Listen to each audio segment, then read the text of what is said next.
ওদেরও তোলো, রেসারদেরও তোলো। মিলা যাবে। আমার কন্ডিশনে এইখান দিয়ে আমরা ক্যাবেল কারে, তুমি বলো আমরা এখন ক্যাবেল কারে আছি সুইজারল্যান্ডে।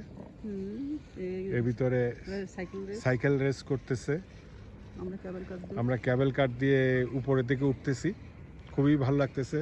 মহান আল্লাহর কাছে হাজার লাখো কোটি শুকরিয়া যে কখনো স্বপ্ন দেখি নাই বা কল্পনাও করি নাই যে আমরা ক্যাবেল কারে উঠবো বা চড়তে পারবো। এটা যা হোক আল্লাহর অশেষ নিয়ামত। শুধু সিনেমাই দেখছি যে সুইজারল্যান্ডের নায়ক নায়িকারা এই জায়গায় নামাই বসো, ওইখানে রেখে বসো, পানানাড়ি করো না। সুন্দর দৃশ্য এটা, মানে কি বলবো, ভাষায় প্রকাশ করার ভাষা নাই আর কি। সামনের ক্যাবল কারে আমাদের প্রিয় ছোট ভাই এবং বোন লিমা এবং জাহিদ আছে। তাদের কারণেই আজকে আমাদের এই সুইজারল্যান্ডে আসা। এটা হুট করে ডিসিশন নিয়ে তারা জোর করেই এক প্রকার নিয়ে আসছে বলা যায়। আল্লাহ কপালে রাখছিল, এই জন্য আল্লাহ যে চলে আসা আর কি।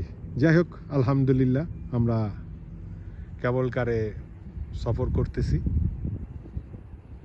এবং সাথে সাথে আল্লাহর শুকরিয়া আদায় করতেছি। আল্লাহু আকবার, আল্লাহু আকবার, আল্লাহু আকবার। মহান আল্লাহর নিয়ামত উপভোগ করতেছি। সুবহানাল্লাহ বিহামদি, সুবহানা রাব্বিয়াল আযীম, সুবহানাল্লাহ বিহামদি, সুবহানা রাব্বিয়াল আলা। ধন্যবাদ। উপভোগ করি আমরা।